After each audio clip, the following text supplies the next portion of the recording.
Navigating the not applicable response. Hello and welcome. Today, we're diving into the sometimes tricky world of survey responses and forms, specifically focusing on when it's appropriate to use not applicable as a response. It can be a powerful tool for providing accurate, useful data, but it's important to know when to use it. What does not applicable mean? Not applicable, often abbreviated as NA, is a common term used in forms and surveys. It essentially means that the question or the statement doesn't apply to the respondent's situation, or that the information requested is not available or relevant. For instance, if a survey asks, "How many children do you have?" and you don't have any children, the most appropriate response would be not applicable. When should not applicable be used? We should use not applicable in 3 primary situations. 1. The question doesn't apply to you. If you're filling out a form about vehicle ownership and there's a question about the make and model of your car, but you don't own a car, then not applicable would be the appropriate response. 2. The information isn't available. In some cases, you might not have the requested information at hand.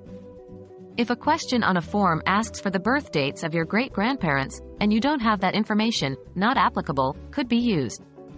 3. The information isn't relevant. There might be cases where the information exists, but isn't relevant to the question. For example, if a survey about dietary habits asks you for your favorite meat dish, but you're vegetarian, you could use not applicable as your response. When shouldn't not applicable be used? While the not applicable response can be handy, it isn't suitable in all circumstances. Here are 2 instances where you should avoid using it. 1. Avoiding a difficult question.